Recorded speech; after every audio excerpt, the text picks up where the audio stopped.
네, 시간이 없어 좀 빨리 하겠습니다. 홈플러스 사태 MBK의 무리한 차입 인수, 투자 미희행 그리고 경영 전략 부재에서 누적돼서 발생했다고 저는 결론 내리고 있습니다. 그럼에도 MBK와 홈플러스 소상공인과 마트 노동자를 볼모로 정부 지원 얘기만 자꾸 하고 있어요. 이게 시장에서 굉장히 혜택만 바라고 있다는 비판 거세게 일고 있습니다. MBK 지난 9월에 향후 운영 수익 일부를 활용해서 최대 2천억 원 홈플러스에 증여하겠다고 발표한 적이 있어요. 그런데 미래 수익이 발생해야 시행할 수 있다는 조건 붙여놨습니다. 역시 안 하겠다는 겁니다. 과거 3천억 원 지원도 증여, 보증, 대출 이런 다양한 방식이 혼합되어서 실제 현금 투자가 얼마 됐는지 도대체 알 수가 없어요. 여러분들 말로만 그러지 증거를 안 내놔요. 때문에 협력업체 채권단에서는 생색내기고 소나기는 피하고 보자 하는 면피용이라고 이렇게 인식하는 겁니다. MBK가 ING생명, 코웨이, 두산공작기계, 딜라이브 굵직한 인수권마다 투자와 성장을 계속했어요. 근데 보세요. 단기 배당하고 자산 매각하고 재매각하고 투자금 회수하는 것만 계속 하셨잖아요. 그러니까 시장에서 자꾸 먹튀를 거 아니겠습니까? 개인정보 유출을 뒤로 하고 롯데카드 이 문제가 또 터진 거 아닙니까? 소비자 보호를 위한 보안 투자 뒷전으로 하시고 매각에만 몰두한 때문에 일어나는 게 이 시장에서 보는 해석입니다. 그래서 제가 MBK가 과연 시장에 우리나라 대한민국 경제에 순기능을 진짜 남겼느냐, 사모펀드가 제대로 이거 일을 할 거냐, 국가 경제 이거에 대해서 의문이 들어가는 겁니다. 그렇지만 한국에서 굉장히 수익도 많이 올리시지 않았나요? 그 기업 고용, 지역사회에 대한 기여는 미흡한데 수익 구조에만 너무 연연하신다. 이런 문제가 있는 겁니다. 그 한국 최고 부자 중 한 사람인 우리 김병주 회장께서 노블레스 오블리주를 좀 기대하는 것이 무리일까요? 어떻습니까? 좀 더 노동자들이라든가 그다음에 지역 주민들이라든가 소상공인들을 위해서 상생할 마음이 없으십니까? 의원님 말씀 잘 새겨. 그 마이크 좀 드리세요. 그 가인의 행정관 마이크 좀 드리세요. 두 개를 가져갔는데 왜? 계속 네.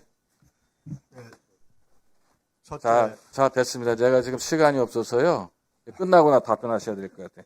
김광일 대표 작년 10월 17일 국거장에서 증인신문으로 본인에게 약속한 거 있는데 기억하십니까? 노조하고 대화하겠다고 약속하셨죠. 몇 번 하셨습니까? 예, 지난 5월부터 4월부터 저희가 계속적으로 대화하고 있습니다.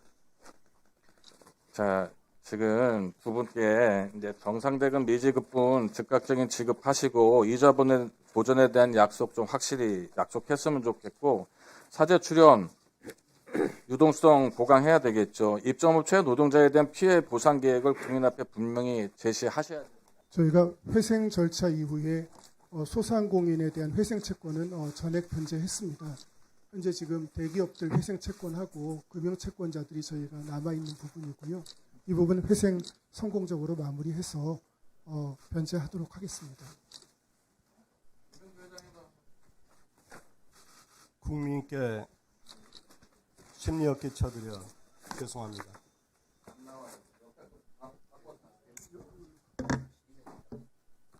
국민께 심리적 끼쳐드려 죄송합니다. 홈플러스 임직원 및 이해관계자를 위해 사회적 책임을 다하겠습니다. 예, 김명주 회장님께 묻겠습니다. 시간이 짧아가지고 간단하게 물을게요. 그동안 김병주 회장님이 국민들을 기만했다는 거 인정 안 하실 테지만 처음에 부회장이 나와가지고 대신해서 1조 원 정도의 사주 출연을 할 것 같이 하면서 회생을 하는 것처럼 보여졌다가 아무것도 이루어지지 않았습니다. 거기에 대해서는 재론하지 않겠습니다. 많은 의원들이 질문할 테니까. 이거 하나만 물어볼게요. 지금 이 폐점 구조조정으로 그동안 1만 명의 노동자가 일자리를 잃고 납품업체가 1,800개, 입점업체가 8,000개 정도 피해를 입을 상황으로 내몰려 있는데 이거 아십니까? 지금 시간이 없어서 다시 한번 말씀드리는데 이것뿐만 아니라 이번 연말까지 15개 점포를 폐점을 하게 되면은 무려 2만 명의 노동자가 일자리를 잃고 한 17만 명 정도의 관계자들이 생활의 터전을 잃게 됩니다. 지역 상권은 붕괴가 되고요. 이런데도 불구하고 그렇게 무책임하게 거짓말과 국민들을 기만하는 얘기 계속 하시겠습니까? 아까 조금 전에 사회적 책임을 다한다고 하는데 지금까지 뭔 책임을 졌습니까? 오늘 나와서 또 그렇게 뻔뻔하게 거짓말하시면 안 돼요. 여기에서 이야기할 것은 이 회생 계획이나 아니면은 이 기업을 청산하지 않고 다른 기업으로 매각할 때 충분히 이런 노동자들과 입점업체 그리고 거기 관련된 사람들이 피해를 입지 않을 만큼 내가 사재 출연을 하든 어떻게 하든 책임을 지겠다. 계획을 내놓으셔야죠. 그렇게 안 하면은 MBK 사모펀드의 약탈적인 행위 때문에 수많은 노동자와 수많은 소상공인 그리고 지역의 수많은 우리 주민들이 온통 그 피해를 다 받게 됩니다. 자, 우리 그 9월 19일 날 민주당 김병기 원내대표하고 만난 자리에서 유력한 협상 대상자와 협상 중이다 이렇게 답변하셨죠? 김광일 대표님 제한적인 협상자랑 협상하고 있다고 말씀드렸습니다. 말씀드렸죠? 근데 20일이 지나서 공개 입찰로 전환을 했어요. 11월 10일이 그 인가전 M&A의 마지막 시한인데 불과 이렇게 20일도 안 남은 시점에 새로운 공개 모집을 통해서 인수자를 찾을 수 있습니까? 공개 매각 절차는 법원에서 예정돼 있던 절차대로 그럼 진행하고 처음부터 있습니다. 했어야죠. 처음부터 해가지고 찾았어야 되는데 사실은 우선 협상 대상자도 없었는데 시간만 질질 끌다가 마지막 시한 20일을 앞두고 지금 공개 모집한다고 그러면서 결국 인수자 나타나지 않으면 바로 청산 절차로 가려고 계획을 했던 거 아닙니까? 국회가 그렇게 우습지 않아요. 민주당 원내대표까지 가서 했는데 우선 협상자도 없으면서 우선 협상자로 하고 있다고 얘기를 하고 그리고 법원이 준 마지막 시한을 앞두고서는 갑자기 공개 모집으로 돌려놓고 결국 인수자 없다고 그러면서 청산 절차로 가려고 하는 거 아닙니까? 국회가 그 정도는 다 파악하고 있어요. 지금까지 국민들을 기만해 왔는데 만일 인수자가 안 나타나가지고 청산 절차로 가게 되게 되면 저희 국회도 가만히 있지 않을 겁니다. 명심하시기 바랍니다. 김병주 대표에게 묻겠습니다. 사제 출연하시겠다 얘기한 적 있죠? 있어요, 없어요? 있습니다. 예. 의원님. 지금 보니까 가장 어려운 게 뭐냐 하면은 농심, 오뚜기, CJ 등 대기업 식품업체들이 홈플러스가 신용이 없다고 그러면서 현금을 선납하라고 그래가지고 그 현금을 계속 묻다 보니까 좀 어렵다는 거예요. 한 2천억 정도 지금 선납해 놓고 있죠? 그 현금 선납으로 묻지 않았으면은 지금 운영 자금으로 쓸 수 있을 거 아닙니까? 아니에요? 그 대기업들이 요구하는 그 선납금 현금으로 내다 보니까 그걸 운영 자금으로 써야 되는데 어렵다고 얘기하셨잖아요. 그러면 그거를 갖다가 MBK나 김병주 회장이 보증을 쓰고 그리고 대기업으로부터 납품을 받아가지고 운영을 하면 되지 왜 홈플러스에 운영 자금으로 써야 될 현금을 거기다 선납금으로 전부 다 박아놓습니까? 사실상 운영할 생각이 없었던 거 아니에요. 보증 쓰고 나중에 홈플러스가 정상화되게 되면은 거기서 얻은 수익을 가지고 그 대기업으로부터 납품받은 대금들 다 갚아나갈 수 있는 거 아닙니까? 사제 출연까지 하겠다는 사람들이 대기업으로부터 납품 대금 받는 거에 대한 보증도 못 합니까? 대답해 보세요. 왜 보증을 못 해요? 의원님, 제가 관여하는 부분이 아닙니다. 그래서 자세한 내용을 말씀드리기가 어렵습니다. 자, 옆에 김광일 대표 왜 MBK나 예, 김병주가 보증 못 씁니까? 저희가 이미 그 현금도 출연했고 개인도 운영하는 법인도 보증을 다 제공했습니다. 추가적인 보증 여력이나 현금 여력이 아니 왜 제한 적이 오뚜기나 없습니다. CJ나 농심에 대해서 보증을 못 해요. 납품 대금에 대해서. 그래서 지금 왜? 현재 왜 현금을 갖다 거기다 선납금으로 다 집어넣고 운영을 못 한다고 그럽니까? 처음부터 운영할 생각이 없었고 청산 절차로 들어가서 먹튀할 생각만 있었던 거 아니에요. 사회적인 비난을 받을 것 같으니까 처음부터 청산 절차를 받을 수가 없으니까 인가전 M&A에서 인수자 나타나면 인수한다라고 국민들을 사실상 기만해 놓고 국회를 기만해 놓고 실제 인수자 협상자도 없었고 저희가 다 알아봤어요. 인수자 없었어요. 그리고 결국은 지금 11월 10일 마지막 기한이 되면은 인수자 못 찾았다 그러고 법원이 그 인가전 M&A 결국은 안 된다라고 결정하고 청산 절차로 넘어가면 그렇게 하면서 자연스럽게 지금 먹튀할 생각이 있었던 거 아니에요. 선설하셨어요?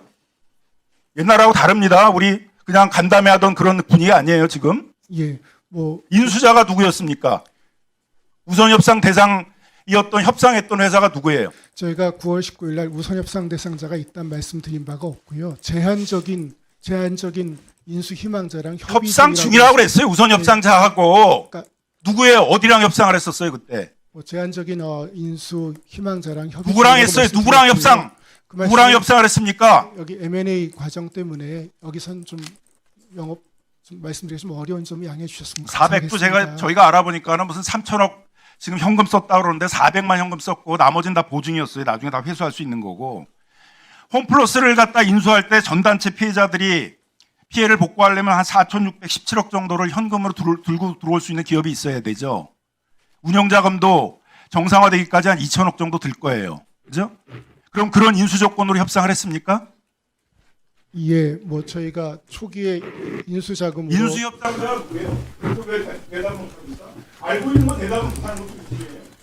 그러니까 뭐 여기 말씀드리기가 좀 어렵다고 양해를 구하는 것입니다. 죄송합니다. 지금 이제 위증한 거에 대해서는 간담회하고 다르다. 사실 확인해가지고 다음에 위증 고발을 해서 홈플러스가 청산 절차로 들어가서 공중분해 되고 10만이 거리에 낫게 하게 되면 반드시 MBK하고 관련자들에 대해서 우리 국회에서도 신청을 반드시 묻겠습니다. 명심하십시오. 청산 절차로 가게 되면 같이 책임을 꼭 물을 겁니다. 네, 참고인은 맨 마지막에 말씀하시면 되니까요. 두 분 말씀하시고 시작하겠습니다. 김병주 회장님, ABS인가요? 헷갈리네. 유동화 전단체 투자자들이 자신들 채권 상거래 채권으로 분리해달라고 요구하는 거 알고 계시죠? 김병주 회장님, 유동화 전단체 피해자들 상거래 채권으로 해달라고 인정해달라고 하는 거 알고 계시죠? 네. 예, 이들에 대한 우선 변제, 사제 출연 약속 하셨던 걸로 기억하는데 약속하셨죠? 아닙니다. 아, 약속 안 하셨어요. 약속하실 생각은 없으시고요. 의원님, 아까도 말씀드렸지만 홈플러스는 제가 관여하는 파트가 김광일 아닙니다. 회장님, 예, 맞습니다. 김광일 부회장님, 법정 관리인이세요, 그죠? 예, 그렇습니다. 예, 뒤에 거 법원에다가 낸 걸 보니까 법원에 낸 거 보시면 회생 절차 개시 20일 전에 물건에 대해서 우선 변제 준비한다. 그 다음에 상거래 채권으로 취급하겠다라는 약속을 회생법원에다가 제출했어요. 그죠?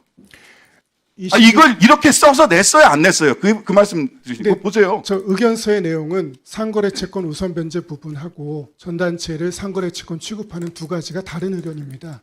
저 두 개가 다 들어있는 부분입니다. 두 개가 연결되어 있는 게 아닙니다. 아니, 그래서 상거래 채권으로 취급하지 않겠다라는 겁니까? 상거래 채권을 취급하겠다고 말씀을 드렸고 그 생각은 지금도 변함이 없습니다. 상거래 채권으로 취급하면 예, 그럼 우선 변제 안으로 들어오는 거 아니에요? 공익 채권으로?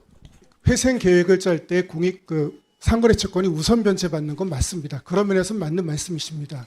김병주 회장님, 한 가지만 더 묻겠습니다. 네. 자, 사제 출연 약속하셨는데 사제 출연 약속 다시 하실 수 있으세요? 액수까지 특정해서 말씀해 주세요. 네, 이미 발표한 내용으로 알고 있는데요. 1,000억, 5월에 1,000억 냈고 집행한 뒤로 다 사용된 걸로 알고 있습니다. 그 뒤로 7월이었나요? 1,500억 보증을 해서 그것도 역시 다 사용된 걸로 알고 있습니다. 추가는 없으시고요. 거기까지가 다 본인 책임은 그게 맞아? 마저 말씀드리자면은 세 번째로 저희가 아까 김남근 의원께서 언급했던 9월에 약속한 게 2천억 더 그 현금 증여로 하기로 약속을 했습니다. 다 합쳐서 5천억에 대한 금액입니다. 그 홈플러스 전단체 피해 대책위원회 이의원 참고인이신데요. 뭐 지금 김병주 회장과 김광일 부회장 답변 드셨습니다. 전단체 같은 경우는 사기라는 주장도 하고 계시는데 전체적으로 답변 듣고 어떤 생각이신지 본인 이야기 좀 진술을 하시면 좋을 것 같습니다. 예, 김병주 회장님은 지금 거짓말하고 있다 생각합니다. 오죽하면 이복현 전 금감원장님이 MBK는 변제 약속은 사실상 거짓말이고 자기 뼈가 아닌 남의 뼈를 깎고 있다고 얘기했겠습니까? 2015년 1조 원 출연도 지키지 않고 사제 출연한다고 해놓고 뒤로는 패전 매각 준비하고 3월 16일 사제 출연도 결국은 DIP 선순위 보증 대출 아니었습니까? 의원님이 보여주신 저 자료는요, 홈플러스 영업의 지속 가능성에 기여한 거면 공익 채권으로 취급하겠다. 그래서 최소한 2월 25일 발행한 820억은 국민채권으로 우선 변제해주겠다 약속해놓고 지금까지 아무런 약속을 지키지 않고 있는 겁니다.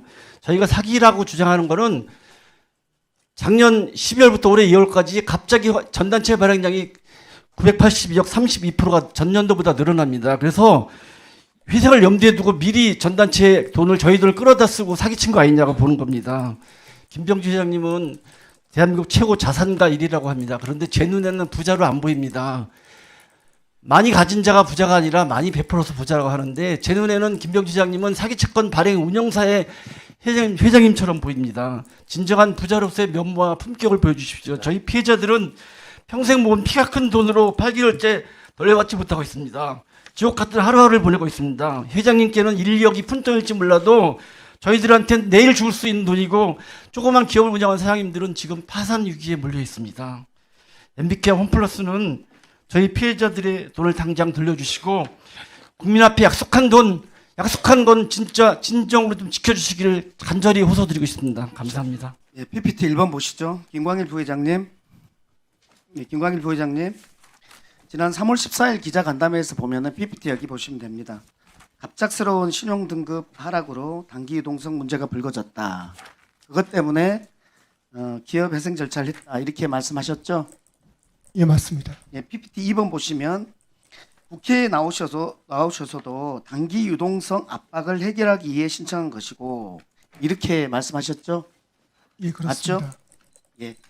김병주 회장님. 네, MBK가 마이클 병주 김의 약자 맞죠? 맞습니다. 네, 김병주 회장님. 3월 홈플러스 회생 신청한 이유가 무엇으로 알고 있습니까? 회생 신청한 이유를 무엇으로 알고 있습니까? 금방 김광일 증인이 하신 말씀하고 똑같습니까? 의원님, 그 회생 절차는 제가 권한이 없는 겁니다. 잠깐만요. 회사의 잠깐만요. 이사회가 정하는 지금까지 겁니다. 이렇게 얘기하는데 회생 신청한 이유도 모른다고요?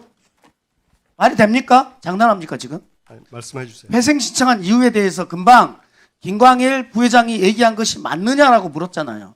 즉 갑작스러운 신용 등급 하락 때문에 회생 신청한 것이다. 맞습니까? 저는 그렇게 알고 있습니다. 네. 예, 의원실에서 입수한 녹취록 좀 들겠습니다. 잠깐만 스톱해 주십시오. 그게 맞는지 좀 보겠습니다. 녹취록이 안 나오. 한 달씩 추가 연기를 하면서 진행을 해오다가 그거가 작년 5월, 6월 이때 저희 중단했어요. 이게 이제 몇 가지 이슈가 있었는데 티베크 사건이 터지면서 유통의 그 상가비 채권에 대한 그 대금 지급 이슈가 좀 생겨서 한번 중단을 했고 또 동시에 그때 5월 중에 어쨌든 그 지금 메리츠 쪽으로 해서 그 홈플러스가 일주상수하는 분들 대안을 했거든요.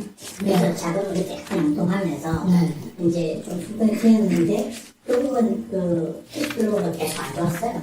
그러니까 계속 이제 힘들게 하다가 다시 추석 때부터 시작해서 다시 그 협력업체들에 대해서 대금을 저희가 연기하면서 최종적으로 처음에는 한 8% 정도 이자를 주다가 연리 대상을 나중에 15%까지 이자 무료표도 주면서까지 대금을 네, 수도해 주십시오. 예, 거기 보면 그 다음 부분은 어떻게 나오냐면 협력업체 할 때도 줄 돈을 연기한 거고 일종의 협력업체의 사채를 쓴 것이다. 이런 것들이 나옵니다. 이렇게 보면 갑작스러운 신용 하락 때문에 한 겁니까? 아니면 계속적으로 나빴던 겁니까? 계속적으로 나빴던 거 아니에요? 15%까지 이자를 주면서까지 한 거 아니에요? 저희가 회생 신청한 거는 갑작스러운 신용등급 하락 때문에 부도 위험을 그 다음에 막기 위해서 한 보시죠. 겁니다. PPT 4번 보겠습니다. PPT 4번 보시면요. 기발행 미상환 유동화 증권 내역입니다. 가장 위에 보면 24년 12월 5일 날께 만기일이 3월 5일이기 때문에 만기 상환을 못한 겁니다. 3월 4일이었거든요. 신청하신 게. 그런데 이게 지금 2월 4일, 25년 2월 4일, 2월 10일, 2월 17일, 2월 25일 이렇게 돼 있습니다. 돈을 못 줘서 15% 대금 15% 이자를 주면서까지 대금을 늦추고 있었던 시기에 저기 피해자가 있는 이 전단체 분들한테는 계속해서 90억, 250억, 240억, 820억 2025년 2월 20일에 850억까지 빌렸습니다. 그래서 전체적으로 4천억 정도 빚이 있는 거거든요. 전 단체 분들한테는. 이분들한테 김광일 부회장님, 김앤장 출신 변호사 하시잖아요. 우리 이게 채무불이행입니까? 사기입니까? 변제 의사와 능력이 없을 때 상태에서 빚을 내면 이게 채무불이행입니까? 사기입니까? 사기 아니에요? 못 갚을 줄 알면서 빚을 내면 이게 사기다 라는 명백한 법률 논리 아닙니까? 그래서 제가 말씀드리는데 이 부분과 관련해서 지금 수사받고 있잖아요. 우리 금감원에서도 이 부분으로 사기로 고발했잖아요. 이 부분 쉽게 넘어가지 못할 것이라는 말씀을 분명히 드립니다. 분명히 이러한 증인들이 있습니다. 이 증인이 누구냐면 홈플러스의 전 임원입니다. 홈플러스의 전 임원이 피해자에게 진술한 내용이고 그 내용이 바로 25년 3월 4일 직후 3월 19일 날 나왔던 녹취의 내용입니다. 다음 보겠습니다. PPT 좀 보시죠. 이 표는요, 뭐냐면 국민연금 내부 자료입니다. 국민연금에 대체투자위원회라는 데가 있는데 아마 이게 2015년 8월이니까 한 달 전에, 인수하기 한 달 전에 여기에서 이연 보고서를 낸 겁니다. 이 자료는 아마 MBK에서 냈을 겁니다. 보십시오. 기존 전표수가 89개입니다. 2017년에 점포를 7개를 판다고 계획이 나와 있습니다. 그러면 처분이익이 170억이 나옵니다. 2018년에는 9개를 팝니다. 처분이익이 223억이 나옵니다. 이렇게 쭉 해서 나오고 있거든요. 이게 어떤 계획일까요?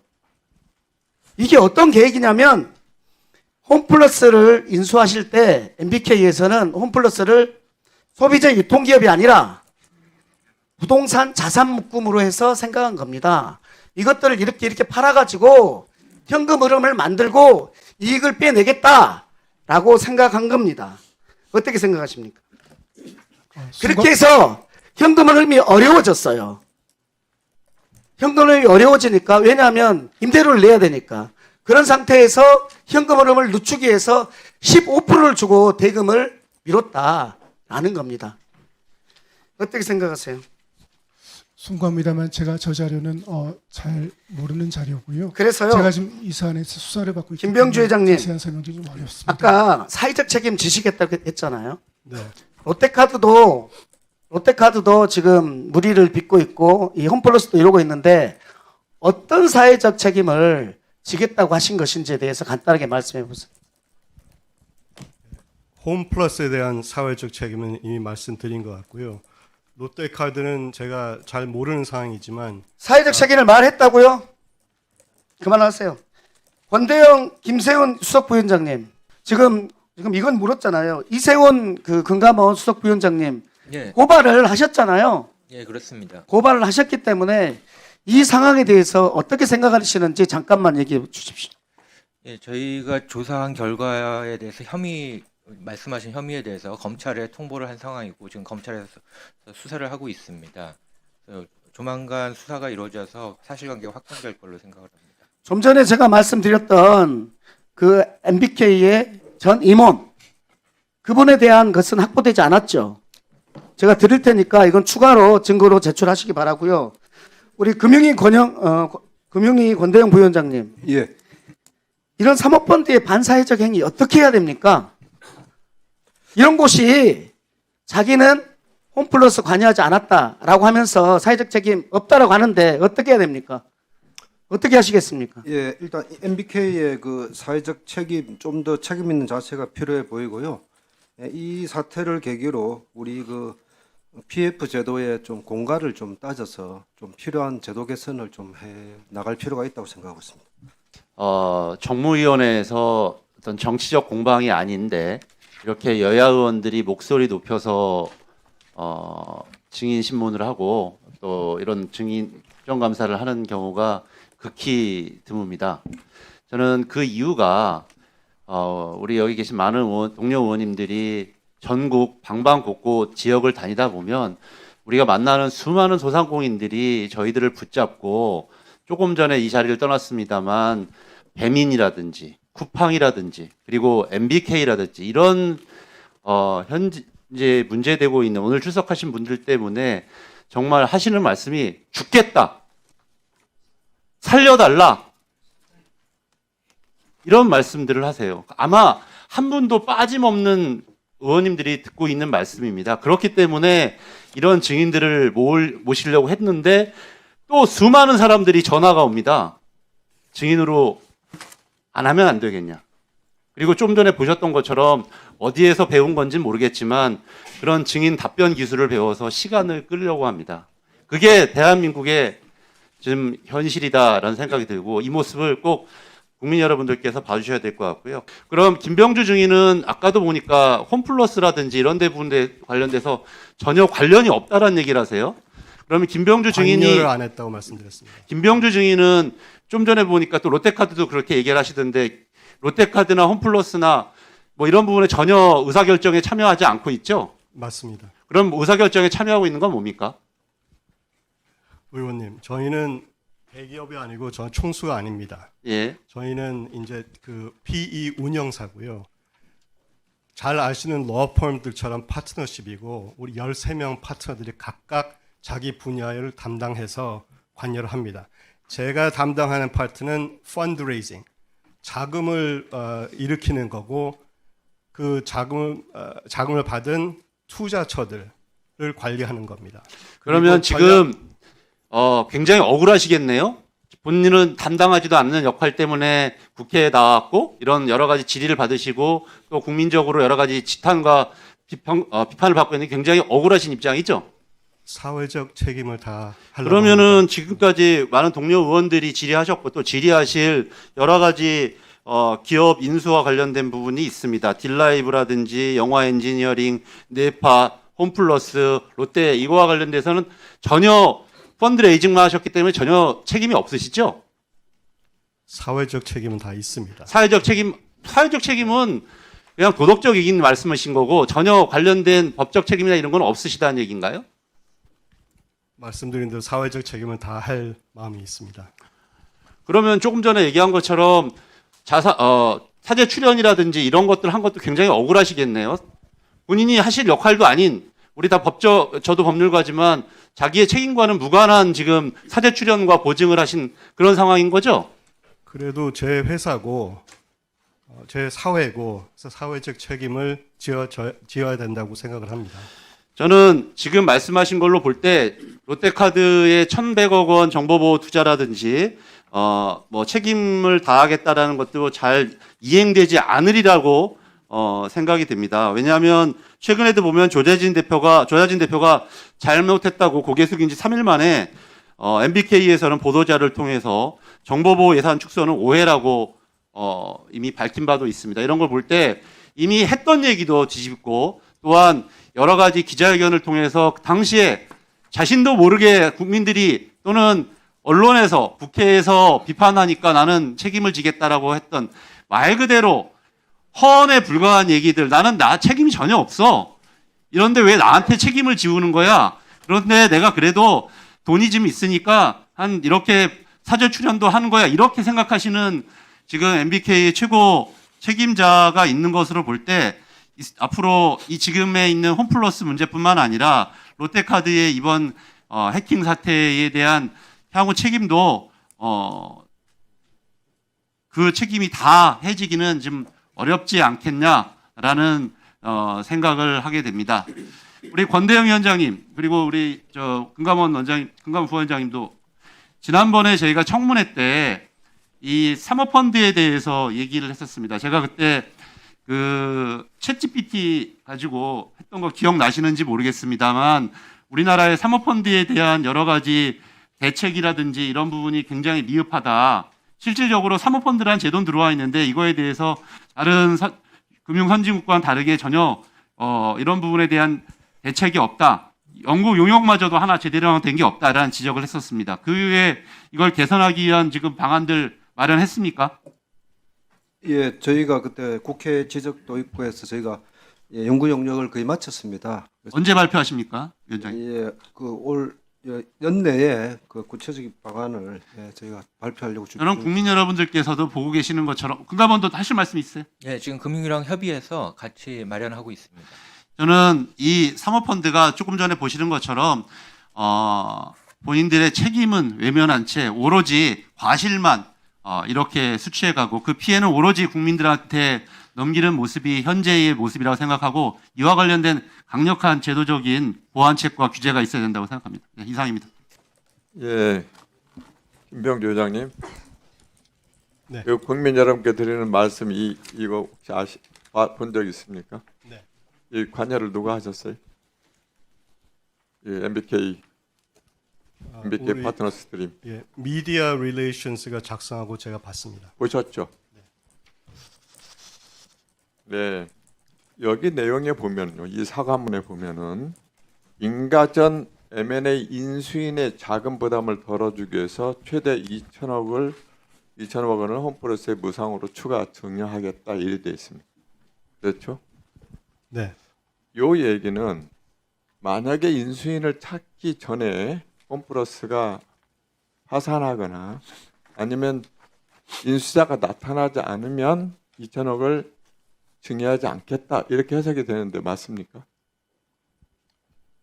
그런 네게티브 쪽보다 더 포지티브 쪽으로 저희는 의도를 했습니다. 그러면은 회장님께서 포지티브라면은 아까 김남근 의원이 얘기한 대로 지금 회생 절차 이전보다 공익채권이 계속해서 증가하잖아요. 그렇죠? 회생 개시 전 당시보다 지금 공익채권이 훨씬 증가하고 있는데 이런 채권 변제를 위해서도 쓸 수 있는 거 아닙니까? 김광일. 예, 저희가 지금 포지티브라면은.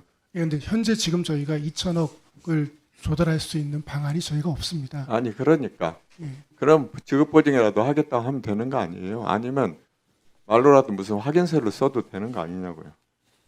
지금 홈플러스보다는 김병주 회장님이나 김광일 회장님 훨씬 더 신인도가 높기 때문에 드리는 말씀입니다. 그래서 자꾸 이렇게 되면은 해석에 따라서는 인수자가 나타나지 않으면 2천억 주지 않겠다고 해석이 되는 겁니다. 두 번째요. 지금 회생법원에 보면은 조사 보고서에 보면 계속 기업 가치는 2조 5천억이고 청산 가치는 3조 7천억이에요. 맞죠? 예, 그렇습니다. 3.1회 법인 보고에 의하면. 그러면 제가 회생법원 판사를 하더라도 청산하라 이렇게 될 확률이 높지 않겠습니까? 청산 가치가 뭐 1조 이상 높은데? 그걸 막기 위해서 지금 인가전 M&A 진행하고 있습니다. 그러니까 판사 입장에서 보면은요, 객관적 회생절차 그 보고서가 3.1회 법인 검토 보고서가 청산 가치가 1조 이상 높으면 그렇게 판단할 확률이 높다고 판단됩니다. 그다음에요, 또 질의하겠습니다. 적극적으로 M&A, 인가전 M&A를 얘기하셨는데 인가전 M&A를 위해서 적극적으로 노력하셨습니까? 예, 노력하고 있습니다. 노력을 한다는 건요, 인수자가 인수할 수 있는 조건을 맞춰주는 것이 노력하는 겁니다. 맞죠? 예. 김병주 의원님 맞죠? 맞습니다. 집을 팔 때도 내가 집을 팔아야 된다면 살 사람이 살 수 있는 가격에 맞춰주는 게 팔 의사가 있는 거잖아요. 그렇죠. 그걸 위해서 어떤 노력을 했습니까? 2천억 빼고.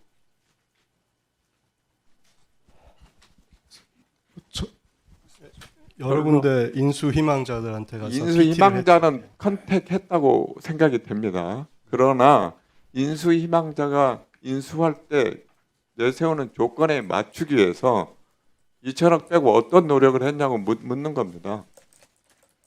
별로 없어 보입니다. 그래서 지금 현재 상태에서 볼 때 한국 정부가 정책금융 지원이 가능하다고 보십니까? 아니면 정책금융이 받기 위해서 어떤 노력을 더 하실 의향이 있습니까?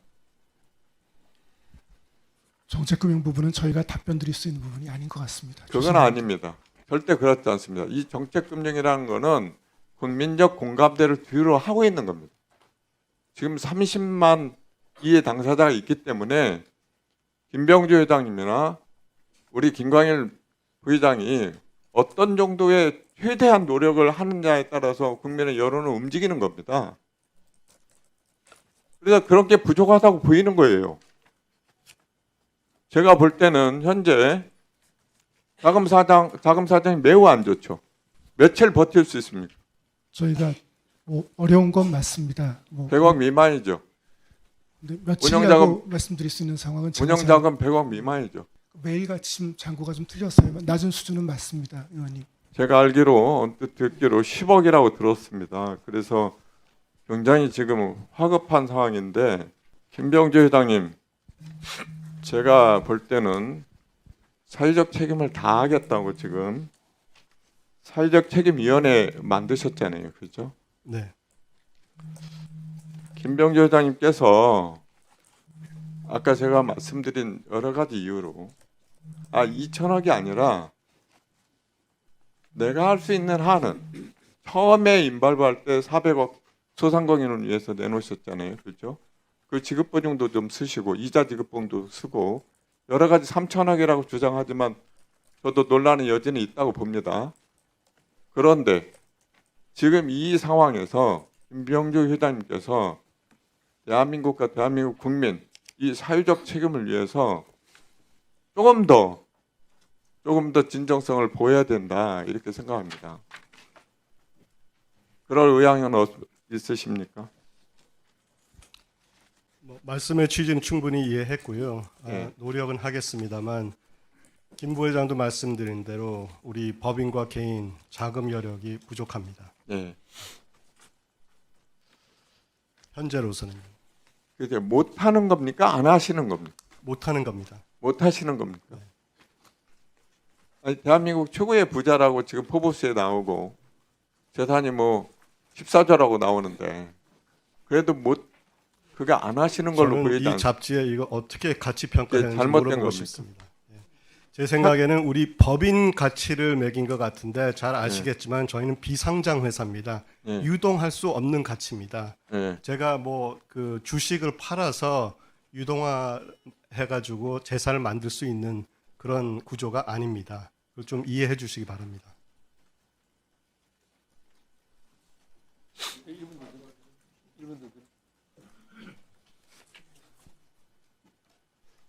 제가 MBK 홈플러스 대응 TF 단장입니다. 그래서 저는 이게 점점 어려워질수록 훨씬 더 악순환의 고리에 빠지기 때문에 좀이라도 더 먼저 같이 컨택하고 이렇게 하려고 노력을 해왔는데요. 지금 상태에서 저는 파산 상황이 불가피하게 보입니다. 그렇게 대비하고 계십니까? 회사로서는 그런 상황을 피하기 위해서 최선을 다하고 있습니다. 뭔 최선을 다했다고 자꾸 그러십니까? 최선을 다한 게 인수자 조건을 맞춰주는 거라고 얘기했는데 하나도 나가지 않고 뭘 최선을 다했다는 겁니까? 최선을 다했다는 것이 위증입니다. 지금 제가 봐도 M&A가 안 되면 청산이다는 뜻으로 지금 계속 흘러가고 있는 것 같아요. 여기 지금 보면 정인들께 같이 여쭙겠습니다. 사모펀드가 자선업체는 아니에요. 그렇지만 여러분들이 지금까지 보여준 행태는 약탈적 해지펀드라고 불러도 전혀 손색이 없습니다. 이 지금 홈플러스 사태의 가장 본질이 뭔지 아십니까? 더 잘 아시겠죠? 이 사모펀드가 계열사인 카드사랑 금융사랑 협작해갖고 아주 여러분들은 선진 금융 기법이겠죠. 복잡한 금융 기법을 해갖고 홈플러스 부채를 외주화시킨 겁니다. 아주 간단한 거예요. 본질은. 처음에 LBO 방식으로 이거 기업 인수하고 난 다음에 예상과 달리 홈플러스 매출이 떨어졌죠. 떨어지고 이자 부담이 남으니까 어떻게 합니까? 유동성이 몰리니까 팔아야죠. 팔아서 메꿔요. 이자도 메꾸고 투자금도 갚고. 그런데 어떻게 임대료가 높아지지 않겠어요? 그래서 유동성이 몰리죠. 여러분 두 가지 썼어요. 하나는 롯데카드를 이용해서 기업 구매 카드 갖고 신용 공여를 확대했던 거고, 두 번째는 자산주도나 전단체를 사용해서 초단기 자금 마련했던 거예요. 그러다가 터진 거거든요. 이게 무슨 단기 자금 유동성이 없어서 그렇다고 얘기를 하세요. 지금 고발된 PX가 5천억이 넘지 않습니까? 김병주 정의 맞죠? 제가 몇 가지만 여쭙겠습니다. 뭐 여러분들 어차피 여기서 사실대로 얘기하시겠어요? 검사 앞에서 하시겠지? 처음에 2023년도, 2022년도 롯데카드랑 이제 기업 구매카드 약정을 했는데 그거 약정할 때 여기 있는 뭐 롯데카드나 홈플러스 대표가 있겠어요? 이렇게 밑에 사람한테 책임 전가하지 마시고, 응? 이게 급속도로 2024년도 늘어났어요. 한 6,680억 정도 늘어났어요. 굉장히 많이 늘어났거든요. 근데 2024년도 보면은 다른 현대카드나 신한카드는 이걸 전부 자산유단 전단체로 발행했는데 롯데카드는 한 43부 3,700 전단체 발행 안 했어요. 이게 그러면은 금융채무로 안 잡히기 때문에 외부로 볼 때는 재무구조가 좀 좋아 보여요. 그 롯데카드는 매출이 높아지니까 상대적 기업가치 높아지고, 그죠? 근데 이 두 번째 약정할 때 여러분들이 신용평가 등급을 바꿨잖아요. 그게 홈플러스하고 롯데카드가 약정했거든요. 둘 다 여러분들이 임발부하고 있잖아요. 그걸 그 사람들이 결정해요, 이거를? 그걸 2020년 7월 달에 신용평가를 낮췄기 때문에 2023년 2월 달에 여러분이 신용평가가 떨어져도 신용공여를 계속 받아서 있었던 거 아닙니까? 여기 바보들만 앉아 있는 게 아니에요. 결국 롯데카드가 지금 기업회생하고 나서 못 받은 게 700억이 넘죠. 정확하게 보면 793억이네요.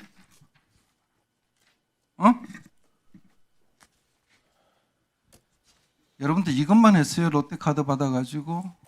여러분들이 인수했던 기업들이 어디 있어요? 제가 일러드릴게요. 딜라이브, 레파, 두산공작기계, MH앤거, 홈플러스 이거 전부 다 롯데카드 기업 구매카드로 신용공여 확대했잖아요.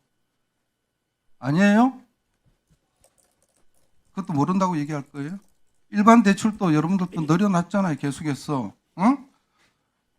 작년 12월 3일자 기준 보니까 연합홀딩스 300억, 딜라이브 332억, 네파 150억.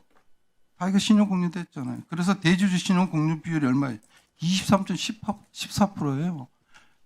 다른 신용카드보다 월등하게 높아요. 여러분들이. 여기 지금 공정거래위원장하고 건강위 부위원장 계시는데요. 우리 대기업들이 이 계열사에 자금 지원하게 되면 걸려요. 근데 여러분은 사모펀드이기 때문에 우리 집 법적으로 사각지대가 있어요. 이거 틀림없이 바로 잡아야 됩니다. 여러분들 자꾸 그거 갖고 여러분들 금융기법이라 그러는데 그렇게 하시면 안 되는 겁니다. 지금. 응? 여러분들이 사고 쳐가지고 얼마나 많은 사람들이 여기에 달려 있어요. 김병주 정인. 비상장 기업이니까 내가 이거 자산활용 자금을 마련 못한다. 더 이상 돈 못 낸다. 그렇게 얘기하셨죠. 만약에 검찰에 기소된 거 이거 5,500억 인정되면 다 물어내야 되잖아요. 그때도 그런 대답 하겠어요? 그러기 그 전에 우리 존경하는 유동석 의원님 말씀하셨잖아요. 기회를 주시잖아요. 여러분들이 어떻게 하냐에 따라 국민 여론도 바뀐단 말입니다. 제가 이 구체적으로 설명 안 드리겠어요. 왜냐하면 여러분들 수사받고 있는데 답변 못한다고 제가 물어보는 게 시간 낭비잖아요. 구체적으로 제 질문 안 드리겠어요. 제일 문제되는 거 하나 짚고 넘어갈게요. 이게 신용 강등이 2월 25일에 있었거든요. 그때 김강일 정인 지난번 청문 와서 뭐라 그랬어요? 이거 신용 강등된 거 김병주 정인한테 보고했냐? 보고했다 그랬죠. 그럼 기업 회생 절차 신청도 당연히 보고했다고 봐요. 아까 김병주 정인 뭐라 그랬어요? 나는 임발부 안 한다? 모른다? 모르는 사람한테 왜 보고해요 이걸? 그리고 하루 만에 뭐 변호사 선임해서 기업 회생 절차 이거 신청서 만들었다고요? 제가 그날 끝나고도 제가 회계법인에서 물어봤습니다. 이거 작성하는데 얼마나 걸리는지. 여러분들 이미 알고 있었단 말이에요. 신용 이게 유동성이 계속해서 누적돼서 언젠간 터진다고 있었어요. 이걸 계속해서 여러분 늦췄던 거예요. 늦추고 어느 시점에 엑시트할 건지를 여러분 나름대로 시뮬레이션 다 돌려본 거예요. 지금. 그러니까 대한민국을 너무 만만하게 보지 마세요. 김병주 정인 굉장히 화려한 경력 갖고 계시던데 그렇게 너무 쉽게 생각하시면 안 됩니다. 그리고 이 지금 마지막 이거 유동화 전단체 이게 왜 문제되냐면 이거 창갖고만 있는 거 아니에요. 채권을 양도한 게 아니지 않습니까? 채권을 카드에서 그대로 갖고 있고 현금 흐름만 한 거 아니에요. 그래서 카드사는 책임 하나도 안 져요. 예? 리테일 정권사, 신용정권에서 이탁해서 판매한 그 사람들 산 투자자 아까 나오셨대요. 그분들 생짜배기로 다 물어봤는데 이 사람들 여러분들한테 소구권 없는 것도 여기 돼 있잖아요. 그래서 이거를 상사채권을 만들어서 보상하시란 말이에요. 그게 여러분들이 나중에 형사재판 들어가더라도 여러분들이 그나마 정상 참작되는 겁니다. 위원님 1분만 더 주시면 마무리하겠습니다. 사진 중에 저거 하나 띄워줘. 맨 마지막 거. 그림 하나 띄워줘. 김강일 정인 저 사진 기억하십니까? 예, 저희 회의실 사진입니다. 그죠? 저기 있는 걸려있는 그림이 피카소 그림 맞습니까? 맞습니까? 판화입니다. 하나예요? 지난번에 제가 페라리 갖고도 말씀을 드렸는데 저는 개인이 돈을 벌어서 어떻게 쓰는 것 갖고는 얘기하지 않습니다. 그렇죠? 여러분이 지금 이 문제가 된 거 사모펀드가 투자하다 보면 손실도 볼 수 있다고 보는 거예요. 왜 전부 이득만 보려고 그러세요? 여러분들이 판단이 잘못 손실이 났으면 여러분 책임을 져야 되는 거예요. 그거를. 그게 맞는 거 아니겠어요? 이거는 일반 기업이 아니고 수십만이 걸려 있지 않습니까? 여러분들이 잘 생각하십시오. 그게 여러분들한테도 도움이 된다고 저는 봅니다. 마치겠습니다. 말씀 잘 들었습니다. 예, 그 김병주 정의원 그 본인이 직접 그 홈플러스 경영에 참여하지는 않았지만은 파트너로서 그 사회적 책임이 있다고 말씀하셨죠. 네. 지난달 24일 그 공식 사과문에서 2조 5천억 규모 보통주 무상 소가 결정하고 3천억 원 재정 지원을 집행하겠다라고 했는데 그 말씀만 들으면 큰 뭐 희생을 하는 것 같이 보이는데 회생을 하기 위해서는 기업이 회생하기 위해서는 채무자의 중대한 책임 있는 행위로 인해서 회생 절차 개시 원인이 발생할 때는 특수관계에 있는 주주가 가진 주식의 3분의 1을 소각하는 식으로 자본을 감소해야 된다고 되어 있습니다. 회생하려면 당연히 따라야 되는 절차이고 3천억 그 재정 지원을 집행하겠다고 했는데 이 보면은 그 홈플러스 대출에 대한 MBK 파트너스 연대 보증 2천억 원 그리고 GIP 파이낸싱에 대한 그 연대 보증 600억 실제로는 그 우리 김병주 회장 사재는 400억밖에 출연이 안 됐습니다. 맞습니까? 결국에는 MBK가 밝힌 그 3천억 원 지원은 대부분이 그 대출 보증이라서 실효성 있는 지원 대책이라고 할 수 없고요. 여기 또 사과문에 보면은 별도로 홈플러스에게 최대 2천억 원을 현금 정리하겠다고 했는데 최대라는 표현을 쓴 이유가 뭡니까? 상황에 따라서 2천억보다 적게 할 수 있다는 걸 염두에 두고 발생한 거 아닙니까? 제가 보니까요, 지금 그 홈플러스 지금 영업 중이죠. 회생 신청했죠. 이게 영업 중지되는 게 낫습니까? 아니면은 영업 중에 회생 절차 들어가가지고 살아나는 게 낫습니까? 답변해 보세요, 빨리. 예, 회생 영업 진행 중에 M&A 되는 게 가장 좋은 좋습니다. 방법입니다. 그러면은 현재 그 홈플러스에 어제도 제가 또 다른 기관에서 물었지만은 전기요금 그 미납된 거 알고 계시죠? 김광일. 예, 맞습니다. 예, 한 200한 몇십억 정도 연체되어 있고 거기에 대해서 한 200한 10몇억 정도를 보정을 해달라고 했는데 뭐 따로 2천억 뭐 이래 추가로 지원하겠다고 했으니까 이왕이면 이것부터 해결하는 게 더 회생하는데 유리하지 않겠습니까? 그럴 의향이 있습니까? 저희가 이미 그 운영사 법인하고 개인들이 전부 다 보증을 해서요. 추가로 보증할 수 있는 여력이 남아 있지 않습니다. 아니 금방 그 우리 그 생각합니다. 김병주 회장께서 별도로 최대 2천억까지 현금 정리하겠다고 하는데 그 우리 그 김강일 정인 말고 김병주 우리 정인께서 한번 말씀해 보십시오. 같은 2천억을 언급하는 걸로 알고 있습니다. 내용이 좀 다른데 그럼 말이 좀 달라지고 있습니다. 그리고 지금 중요한 거는 아까도 다른 동료께서 말씀하셨지만은 ABSDB 발행 피해 전체 4천억 중에서 3천억 원이 그 개인 피해자입니다. 그럼에도 불구하고 이 대국민 사과문에서는 이에 대한 언급이 전혀 없어요. 이거를 그럼 안 해주겠다는 소리 같은데 우리 그 김광일 증인 지난번 3월달 청문회에서 이거를 상거래 채권으로 신고하겠다는 의사를 표시했는데 신고됐습니까? 정확히는 신용증권이 발행하고 판매한 전단체입니다. 그래서 직접 신고 대상이 아니고요. 신영증권이 그걸 함에 있어서 언더라잉 채권으로 이용한 카드 대금 채권을 저희가 상거래 채권에 준해서 취급하겠다고 그렇게 처리하고 있습니다. 상거래 채권에 준해서 취급하겠다 이 말씀이죠? 예, 그렇습니다. 그 약속 꼭 지켜주시기 바라겠습니다. 김병준 증인 그 MBK와 관련해서는 펀드레이징 자금을 일으키는 것에 관여를 했다라고 아까 증언하셨죠? 맞습니다. 예, 그러면서 자금 받은 투자처 관리 역시 한다 이렇게 답변을 했습니다. 네. 예, 그 점을 좀 상세하게 얘기를 해주시죠. 자금 받은 투자처 관리는 어떻게 합니까? 투자처 관리는 어떻게 하냐고요. 굉장히 중요한 부분입니다. 펀드레이징 일으키는 저희 거는 자금을 모집한다는 거고, 예, 그죠? 저희 그 투자처들이 150개 전 세계에 있는 기관 투자자들입니다. MBK 제가 홈플러스에 대해서만 얘기를 하세요. 예. 제가 뭐 회사 전반을 알고 싶지는 않고 요 3호 펀드에 대해서 말씀하십시오. 그럼 어떤 펀드레이징을 3호 말씀하시는지. 홈플러스와 관련된 거. 지금 계속 홈플러스. 지금 그것 때문에 나오신 거 아닙니까? 그 3호 펀드에서 지금 말씀드리는 겁니다. 3호 예. 홈플러스. 말씀하세요. 말씀하세요. MBK 파트너스 펀드레이징에 대해서 말씀하시는 겁니까? 아니 왜 잠깐 좀 정지 좀 해주십시오. 왜 시간 끄는 겁니까? 잠깐 정지 좀 해주세요. 시간 끌지 말고 답변하세요. 이게 10년 넘게 하시는 일 아닙니까? 홈플러스와 관련된 투자처에 대해서 어떻게 관리하고 있냐고요. 그거는 제 부분이 아닙니다. 예. 아니 답변하세요. 모르면 모른다. 뭐 얘기를 하세요.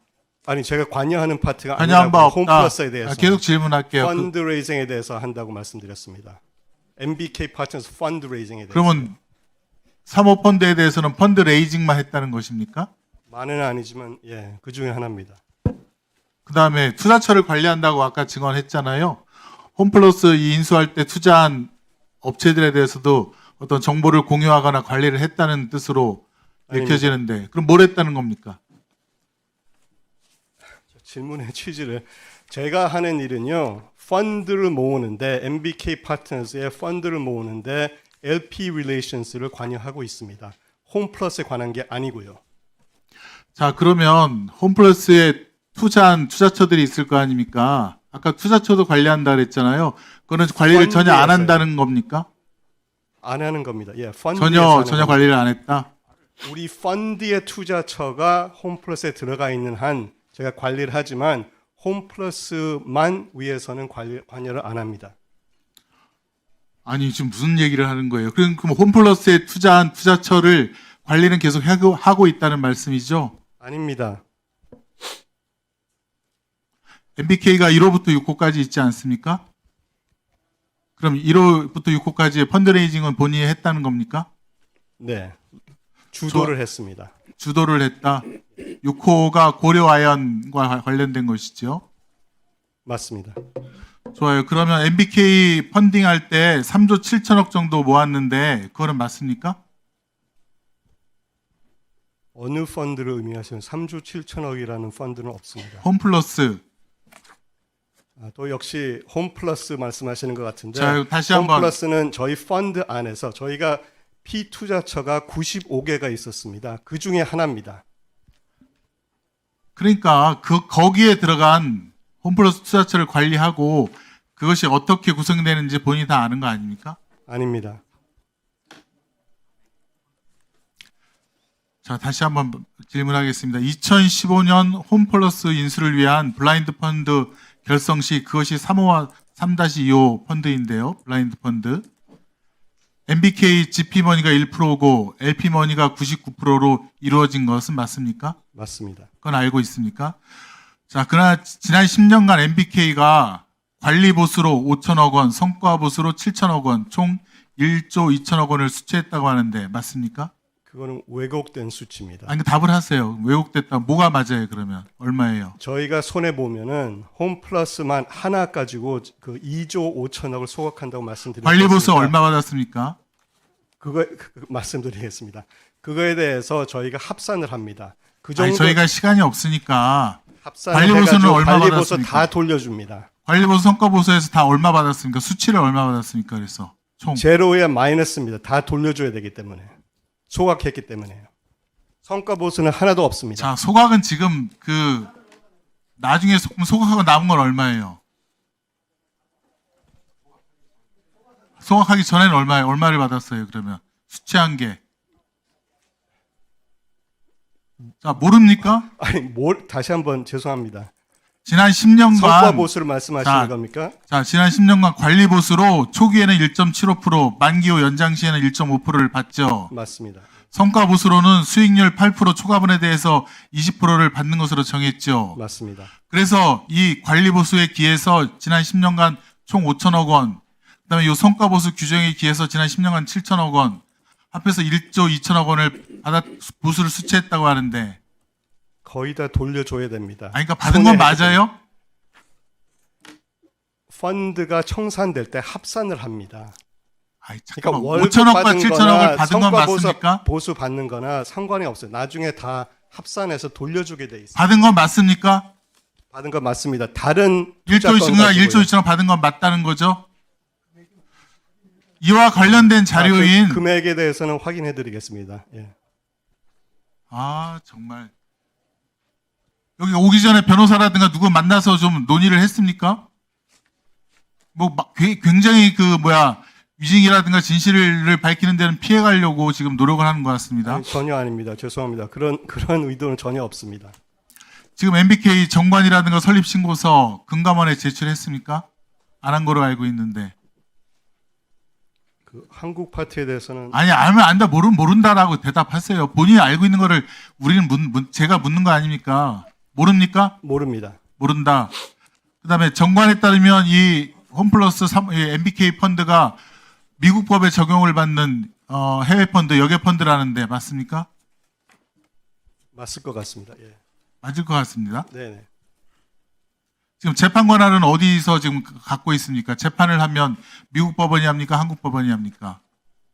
펀드 내에서. 그 계약에 대해서는 미국에 하는 게 있고 그 정관에 대해서는 한국 법원에서 하는 걸로 알고 있습니다. 좋아요. 그럼 지금 다시 큰 것만 묻겠습니다. MBK는 홈플러스 인수 때부터 부동산 처분을 통해서 투자금 회수한 계획이 전혀 없다고 하는데 그거는 맞습니까? 제가 죄송합니다만 관여한 파트가 아닙니다. 관여했다는 예컨대 보고라든가 그런 게 드러나면 어떻게 하시겠습니까? 보고도 안 받았습니까? 사후에 보고받았죠. 사후가 언제입니까? 최근에요. 최근에? 그동안 홈플러스 부동산 매각하고 그럴 때는 전혀 몰랐다는 뜻입니까? 매각할 말이 때마다 안 되잖아요. 예, 매각할 때마다 업데이트를 받았습니다. 보고를 받았잖아요. 자료화면 좀 보여주시죠. 그 앞에 거. 2015년 9월에 MBK가 직접 작성해서 배포한 RCPS 투자 제안서인데 여기 보면 자금 수요를 고려해서 일부 점포를 세일즈 앤 리스백으로 하겠다.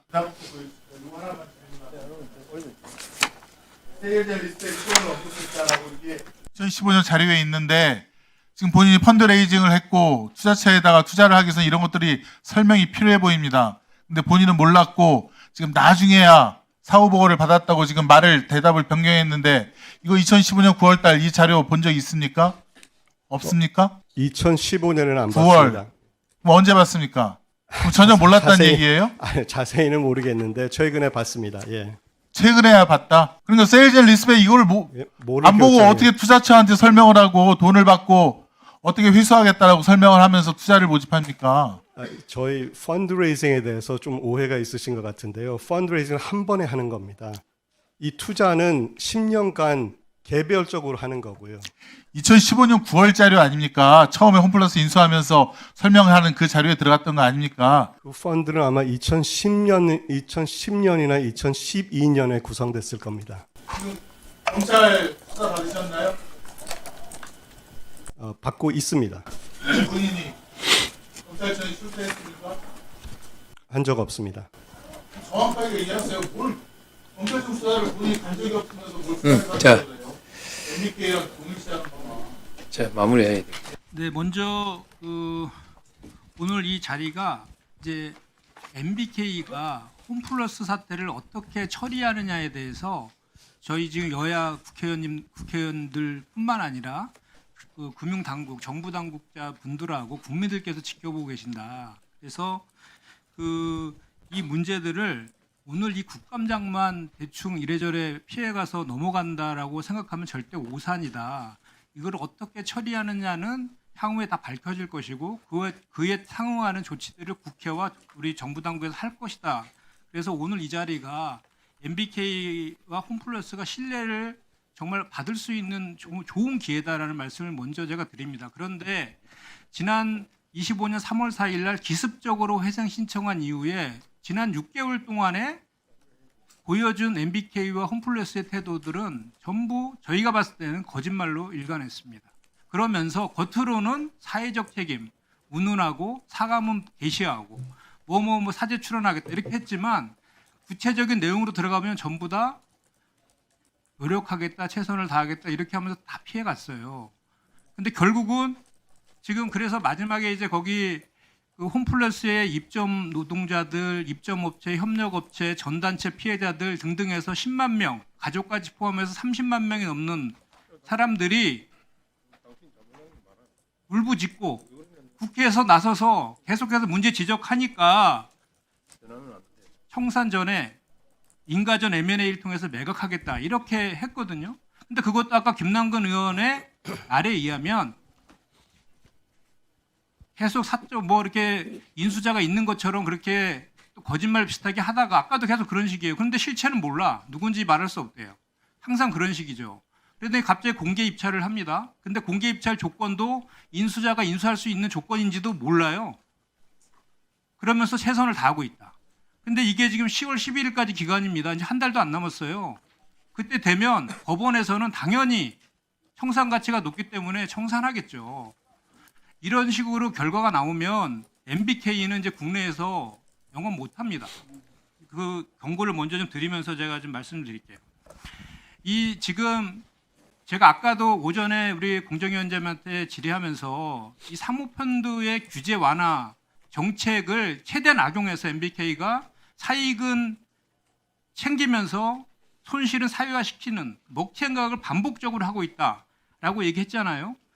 이 지금 MBK가 홈플러스를 7.2조에 인수했습니다. 그중에 홈플러스의 자산과 현금 흐름 등을 담보로 해서 소위 LBO라고 하죠. LBO 방식으로 차입한 금액이 5조 2천억입니다. 7조 2천억으로 인수했는데 5.2조가 LBO 방식이에요. 차입했던 거예요. 그러다 보니까 이 차입금에 대한 이자를 갚으려다 보니까 그게 수천억씩 나가는 거예요. 한 달에 이자가. 그러다 보니까 어느 순간에는 홈플러스의 영업이익보다 이자가 더 나가게 된 겁니다. 그래서 택한 것이 홈플러스의 우량 자산들 매각해서 땜빵하다가 도저히 안 되니까 기습적으로 해상 절차하고 이제 먹튀하려고 했던 것입니다. 이게 여기 과정을 보면. 그리고 더 기가 막힌 것은요. 3월 4일 날 기습적으로 해상 절차를 했는데 국회에서 따져 물으니까 4일 준비해서 해상 신청했다 그랬거든요. 4일 동안에 해상 신청이 가능합니까? 그리고 더 기가 막힌 것은요. 3월 1일부터 3일까지가 공휴일이었습니다. 그 해상 신청하려면 수십 가지의 서류들을 내야 되는데 서류 뜰 시간도 없는 그런 데에서 해상 신청했다고 한 거예요. 거기다 더해서 해상 신청하기 전에 24년 12월부터 2월 달까지요. 전단체하고 CP 해가지고 5,200억 이상을 발행을 합니다. 사기 발행이죠. 이거로 인해서 신영증권에서 지금 고발한 그런 상태죠. 맞죠? 고발 당해 있잖아요. 이거로 인해서 사기 발행으로 해서. 이런 상황입니다. 이런 상황에서 MBK 우리 회장님하고 그 부회장님 겸 홈플러스 우리 김광일 그 회장님이 이제 국감에서 이거 세게 다룰 것 같으니까 목전에 9월 24일 날 사과문 발표하고 뭐 향후 발생할 MBK 파트너즈의 운영 수익 중 일부를 떼내서 그것도 최대 2천억 그걸 홈플러스에 증여하겠다.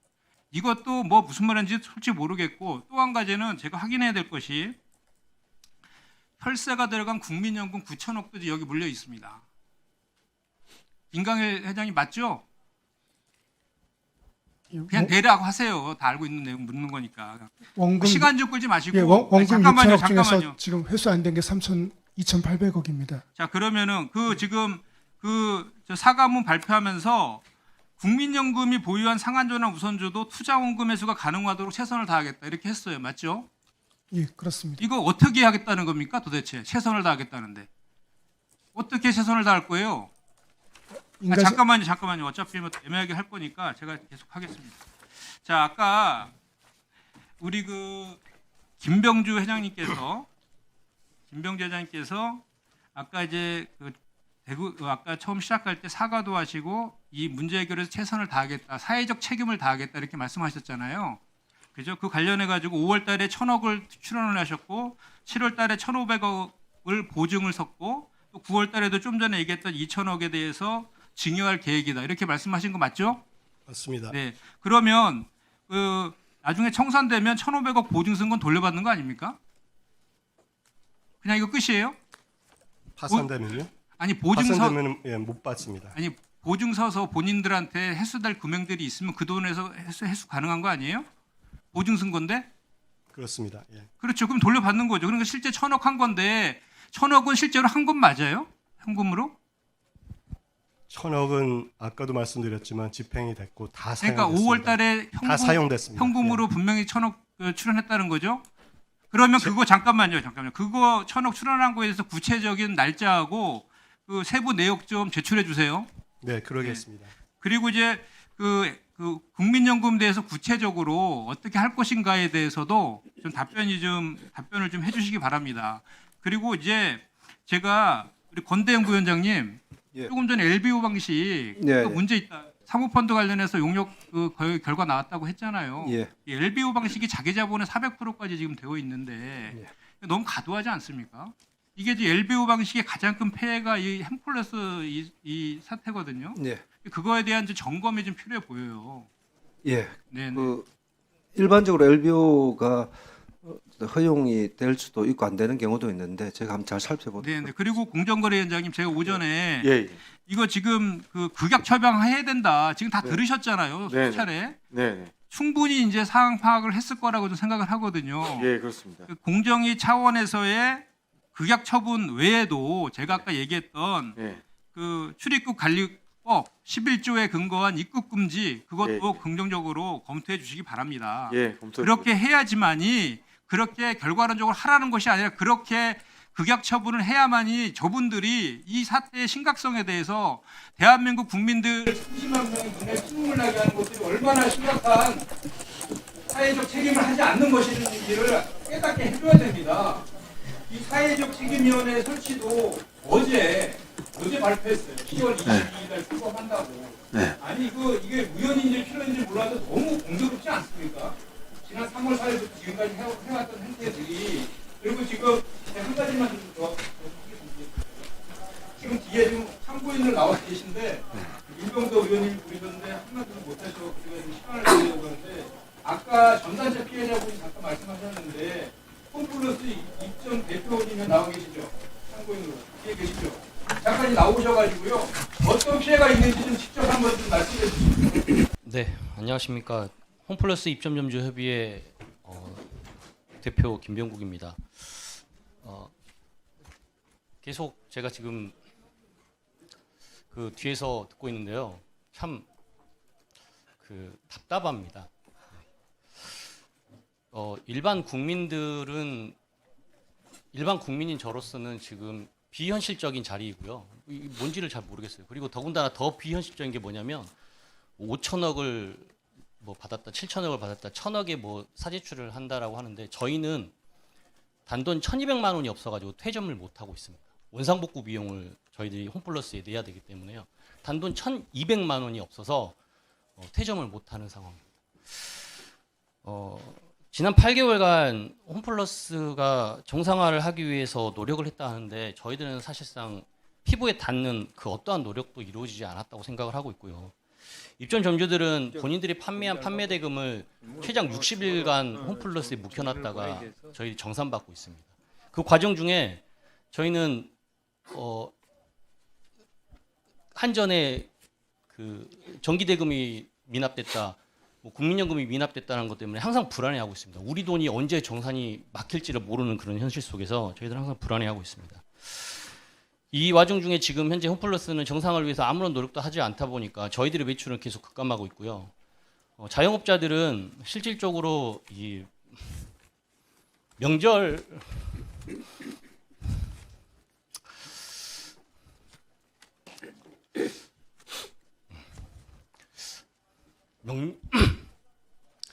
명절 특수하고 연말 특수를 노리고 이렇게 장사를 합니다.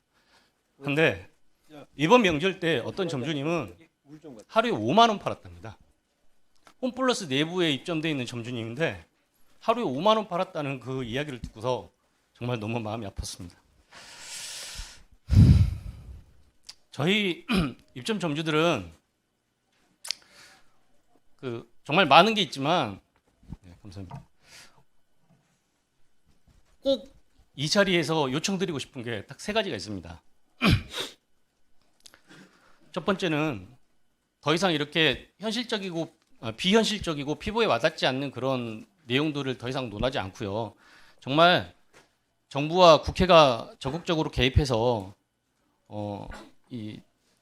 실질적으로 이 건강한 공적 M&A, 예를 들어 농협과 같은 공적 주체들이 직접 참여할 수 있는 그런 M&A가 좀 되었으면 한다는 그런 생각입니다.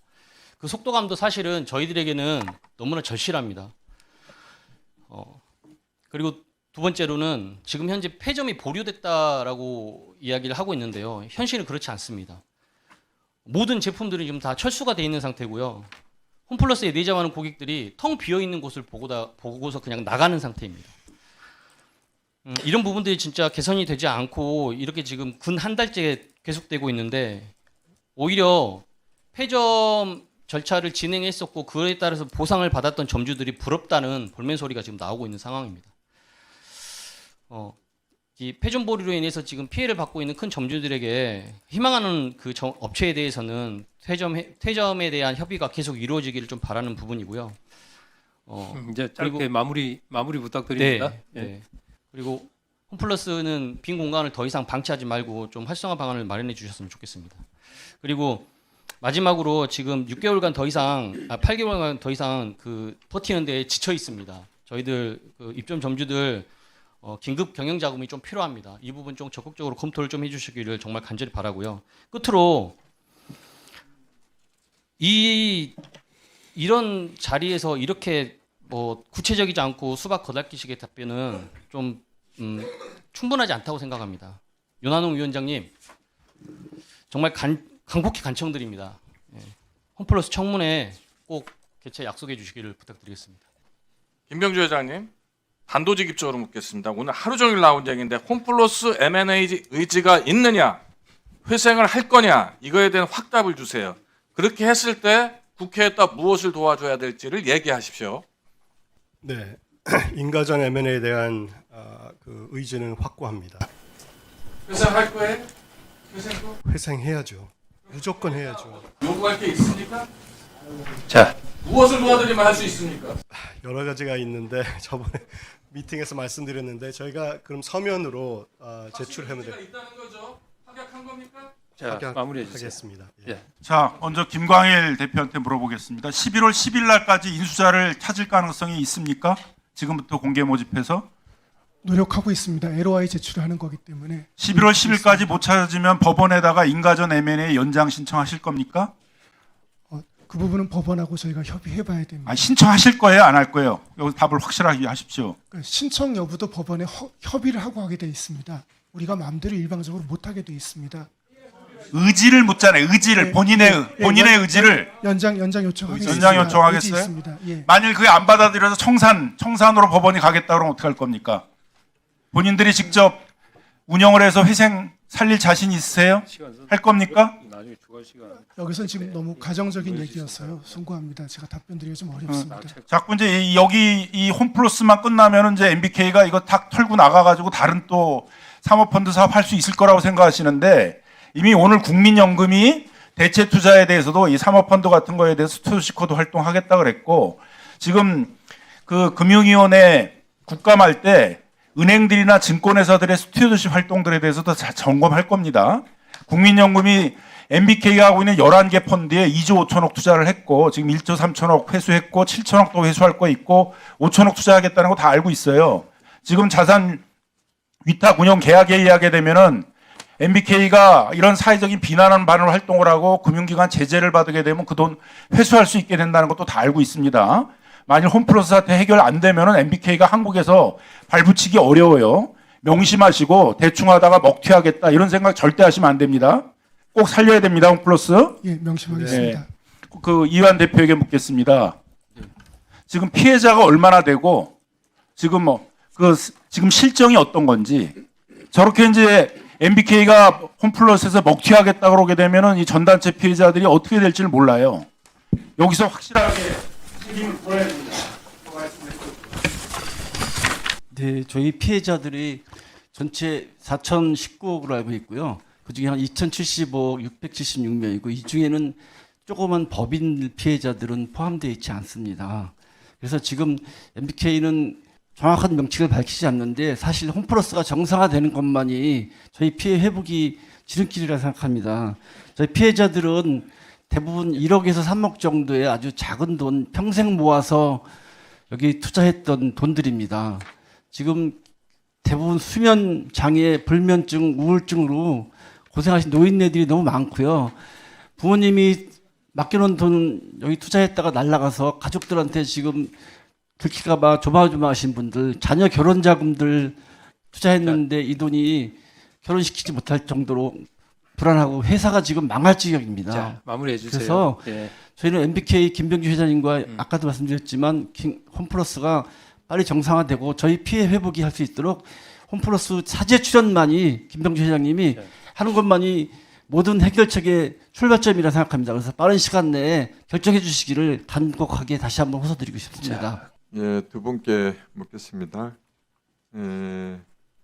오늘 국감에서 제가 느낀 바로는 전에 우리 지난달 18일에 원내대표하고 저희들하고 만날 때의 자세와는 조금 다르다 이런 걸 느꼈습니다. 그때는 좀 더 적극적으로 M&A를 추진하겠다는 의사를 확인했었는데 오늘은 왠지 제가 오늘 증인신문 과정을 쭉 지켜볼 때 M&A가 좀 어렵다.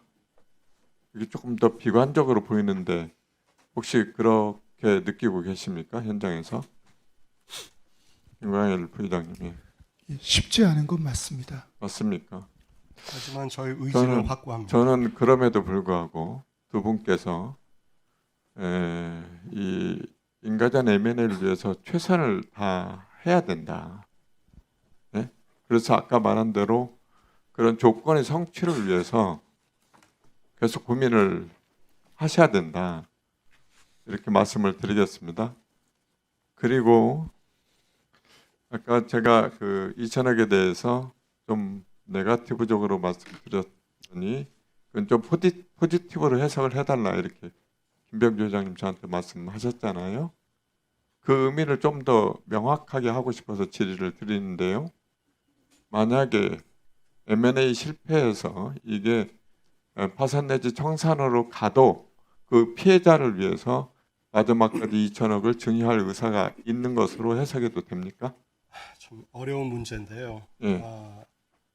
제가 positive라고 그 표현 쓴 거는 인수자를 그러니까 제가 motivate 해주려고 하자는 그런 취지였습니다.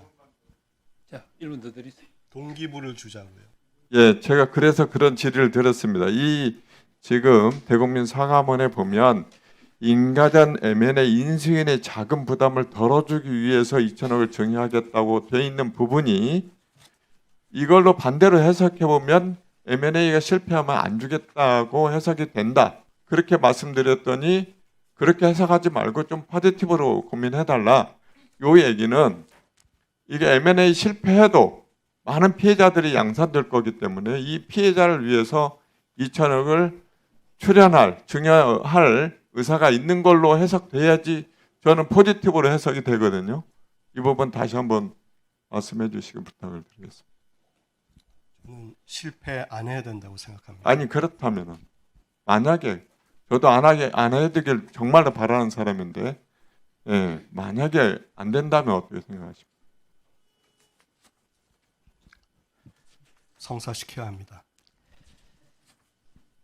M&A를 성사시켜야 합니다. 많이 좀 도와주십시오. 자, 결국은 그러면 우리 김병주 회장님, 김병주 정의, 그러면 M&A밖에 길이 없다고 봅니까? 홈플러스 살리는 길이? 본인의 사제 출연은 아니고, 예? M&A밖에 없다고 보고 계신 거예요? 홈플러스 살리는 길. 뭐- 예, 두 분이 아무나 답변해도 돼요. 예, 뭐 현실적으로 지금 홈플러스의 이해관계자의 규모나 금액의 크기나 사업의 규모를 볼 때는 M&A가 성사되는 것만이 살 수 있는 방법이라고 그러니까 생각합니다. 지금 여기서 세세한 내용들은 우리 의원님들 다 알아요. 여러분들이 똑같은 얘기를 다 반복적으로 해서 다 알기 때문에 지금 결국은 여기서 아까 전단체 투자자도 있고 입점업주 대표도 왔는데 그분들 다 살리고 하려면 결국은 M&A밖에 없다는 겁니까 결론적으로? 예, 저는 그렇게 그렇습니까? 생각합니다. 예, 사제 그렇습니다. 출연은 더 이상 없고 M&A밖에 없다. 예. 자, 그러면 이미 정리는 다 된 거예요. 우리 의원님들이 다 여러분 다 똑같은 이야기를 다 하셔가지고 예. 그런데 지금 M&A를 성공시켜야 된다는 당위성만 계속 말씀하시잖아요. 저희가 아까 당위성만 이야기해서 되는 게 아니고 하겠다, 된다 이렇게 이야기 나와야 되는데 그게 안 나오잖아요. 그래서 뭐 이름은 저기서 말씀 못 드리지만 매수 가능한 곳들하고 저희가 2천억 지원하는 것까지 패키지를 포함해서 여러 가지 방면으로 설득을 하고 있습니다. 시점은 언제쯤으로 예상합니까? 저희는 어쨌든 10월 말까지는 LOI를 제출받아서 내야 된다고 생각합니다. 아까 김남근 의원님 말씀하셨지만 LOI를 받으면은 법원에 또 저희가 연장해 달라고 할 수 있는 명분이 있어서요. 아니 지난번에는 스토킹 호스 방식 M&A를 하니까 인수희망자가 있다고 추정이 됐었는데 지금 공개 입찰로 전환이 됐잖아요. 예, 그렇습니다. 10월 2일 날 공개 입찰로 전환이 되니까 인수희망자가 없는 걸로 또 인식이 되지 않아요? 그러니까 지난번에 좀 설명도 괜찮겠습니까? 네, 말씀하세요. 지금 홈플러스 살려야 되니까요. 그러니까 스토킹 홀스 방식으로 진행하겠다는 게 저희 당초의 계획이었고 공개 입찰 전까지 LOI를 낸 사람을 확보하려고 하는 게 우리들 원래 목표였는데 그 부분은 저희가 성공하지 못했습니다. 근데 법원에선 더 이상 기다려주지 않고 공개 입찰을 하라는 거기 때문에 공개 입찰을 해놓고 여전히 인수 희망자랑 지금 계속 설득도 하고 협의도 하고 있습니다. 자, 그러면 확률은 얼마 정도 봅니까? 뭐 오늘 현재로 봐서는 참 말씀드리기 어렵지만 글쎄 뭐 절반 정도 반반으로 생각합니다. 왜냐하면 이게 오너급 그 최종 의사결정권자들이 의사를 결정하면 할 수 있는 단계에 와 있는데요. 그 마지막 그 관문에 지금 못 넘고 있어서 지금. 자, 오늘 우리 의원님들 아직도 질의하실 분 계시고 정인신문 하실 분 계시지만은 결론은 그거예요. 아까 우리 전단체 투자자 입점업주 대표 나오고 다 오셨는데 결국은 모든 해결은 M&A를 하든 어떻게든 이 홈플러스 살려야 되는 건데 지금 M&A 길밖에 없다고 하니까 결론적으로 예? 그럼 사재 투자는 더 이상 없는 거고 그래서 지금 그 부분을 마지막 확인하는 거예요. 지금 우리 의원님들이. 자, 그 정도까지 확인되었고요. 추가로 지금 우리 저 두 분한테 질의하실 분 먼저 하세요. 손 들으신 분 중에서. 자, 이인영 의원님 하시겠어요? 예, 그럼 이인영 의원님 지금 순서대로 하십시오. 그 회생과 매각과 청산 중에서 매각하겠다는 거죠? 예, 매각이 회생하는 방법이라고 생각합니다. 김병주 대표는 저도 그렇게 알고 있습니다. 그렇게 알고 있는 거예요? 그렇게 하겠다는 거예요? 김광일 부회장이 담당하는 아니, 부분이라서 본인은 저는 그렇게 하고 싶습니다. 예. 그렇게 하겠다는 거죠. 그 다음에 그 M&A를 도와달라고 그랬어요 아까. 그게 말이 됩니까? 국회하고 정부한테 M&A 하는 거 도와달라는 게 말이 되냐고요. 그걸 말이라고 하십니까 여기서? 도대체 여기를 어떻게 보길래 여기 와가지고 M&A 하는 걸 도와달라고 그래요? 그게 적절한 말이라고 생각하세요? M&A가 성공되는 게 길이다. 그 전까지 얘기하고 전혀 다른 얘기 아니에요. 여기가 그 MBK M&A 하는 거 도와주는 데예요, 여가?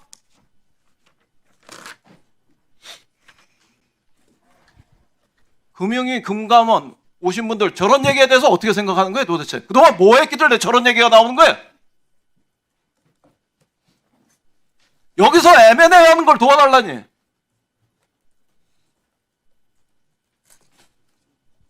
이건 국회에 대한 모독이에요. 위증 이상해.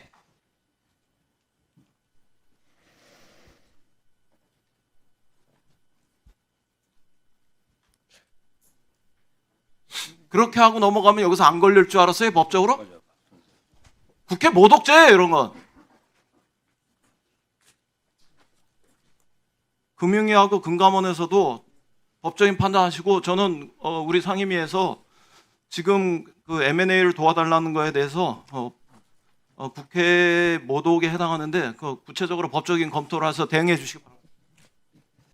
김병주 증인에게 제가 요구하는 거는 이겁니다. 그러니까 2015년도에 이 홈플러스가 포함된 MBK 블라인드 사모펀드 이게 3조 7천억이 그때 펀딩이 됐는데 MBK가 집어넣은 게 370억으로 알고 있고 1%니까요. GP머니가 1%니까 그 370억 넣고 10년 동안 관리보수 5천억, 성과보수 7천억, 1조 2천억을 MBK가 받았다는 거예요. 수취했다는 거예요.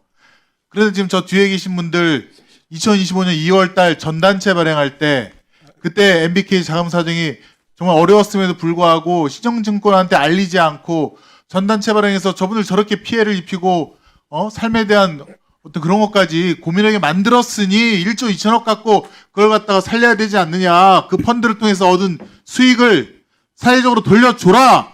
그 얘기를 하는 거고요. 두 번째 2025년 2월 전단체 발행은 거의 사기 범행에 가깝다. LIG 동양그룹 사태가 그런 것이다.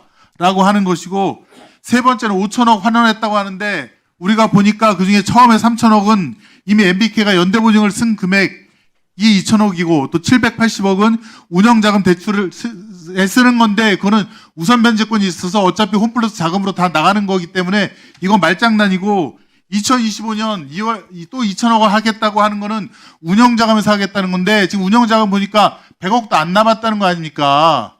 그것도 말장난이고 성의가 없고 의지가 없다는 것을 말하는 겁니다. 금융위원장 여기 부위원장님께 말씀드리겠습니다. 지금 MBK는 어쨌건 홈플러스 청산하고 지금 이거 끝내려고 합니다. 먹튀하려고 합니다. 이거 먹튀하지 않도록 해산을 막아주셔야 되고 지금 MBK가 하고 있는 다른 펀드에 대해서도 이 업무집행 사원으로서의 자격이 있는지를 철저히 심사를 해서 이거 조치할 것들은 조치하셔야 됩니다. 이거 자본시장법 249조 14조에 있지 않습니까? 그 역할을 해 주셔야 됩니다. 예, 의원님 말씀하신 대로 지금 그 MBK의 그 책임 이행에 대해서는 상당히 부족하다는 판단을 가지고 있습니다. 왜냐하면 M&A가 성공하려면은 그 투자자가 믿고 들어와야 되고 그 특히 대주주의 철저한 자구 노력과 손실 분담을 해야 되는데 보통주 소각이야 뭐 당연히 하는 거고 뭐 특별한 것도 아닌 것 같고요. 예, 그래서 지금 돈을 내놓고 있는 것들이 다 그 의미가 크게 없어 보이기 때문에 살리려면 더 철저한 자구 노력이 필요해야지 이게 가능할 것으로 저는 판단하고 있고 의원님 말씀하신 대로 감독원이 이 조사를 하고 있고 검찰이 수사를 하고 있기 때문에 위법 사항에 대해서는 엄중하게 저희가 법과 원칙에 따라 조치를 하도록 그렇게 하겠습니다. 확실하게 알려면 정관이라든가 신고서를 우리가 봐야 되는데 그래서 의원님 저희가 MBK를 가서라도 혹은 대출을 받을 책임이 있는 금감원에 가서라도 정관도 보고 MBK가 어떻게 이걸 운영해 왔는지를 보자고 하는 검증을 하는 것을 요청을 드리는 겁니다. 예. 저 김병주 회장님, 아까 질의 답변하는 과정에서 관리보수와 성과보수를 받은 게 한 1조 2천억 정도라고 확인해 주셨죠? 아닌 것 같습니다. 예, 수령한 거 맞죠? 네, 금액은 좀 말씀하셨으니까 다르지만, 예. 국민연금이 6천억 정도 투자해가지고 3,100억 정도 회수한 걸로 알려져 있고요. 투자처에서 보면은 1조 3천억을 분배했습니다. 국민연금 1조 3천억을 분배. 그러니까 투자 회수한 금액이 3,100억 정도고 지금 저희 의원실에 대해서 MBK 파트너가 RCPS 투자로 투자자에게 회수해서 돌려준 돈은 3,800억 정도라고 얘기했어요. 그럼 3조 원이 넘는 돈을 투자했던 사람들 중에서 국민연금 빼고 나머지 투자자들은 700억 정도밖에 회수 못했다는 거예요. 그런데 본인들은 운영보수하고 관리보수로 1조 2천억을 했다는 거예요. 이게 타당한 운영입니까? 그러니까 이해가 안 가가지고요. 거짓말하는 거예요. 아니면은 그렇게 지금 하고 있는 겁니까? 제가 좀 설명도 개척했습니다. 아 됐습니다. 그게 맞냐고 확인하는 겁니다.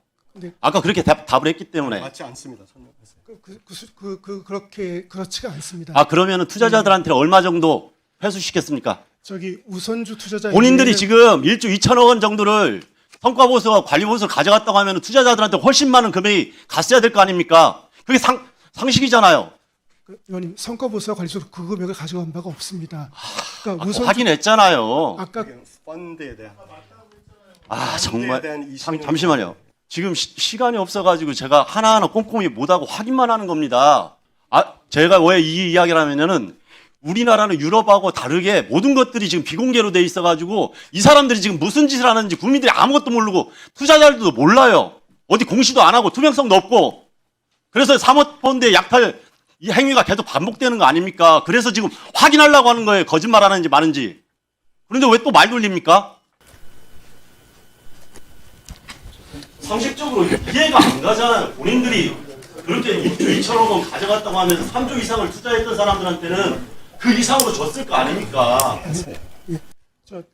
답변을 좀 드려도 괜찮을지 아니면 구강일 정인 답변해 보세요. 예, 저희가 홈플러스에 투자한 건 보통주 2조 5천억과 우선주 6천억, 3조 1천억입니다. 3조 1천억에 관해서 여지껏 회수된 건 우선주 6천억 부분이 3천 몇억 아까 말씀하신 것만큼 회수가 됐고요. 나머지 보통주는 단 1원도 회수된 게 없습니다. 그리고 이 3조 1천억 관련해서 저희가 수취한 관리 보수는 좀 넓게 잡아도 10년간 150억이고요. 성과 보수는 일절 받은 게 없습니다. 그래서 아까 1조 1천억이 좀 숫자가 잘못된 것 같다고 말씀드렸던 거고 어떤 기준인지는 저희가 다시 또 의원님과 상의 말씀 여쭙고 또 설명드리도록 하겠습니다. 자, 마무리하십시오.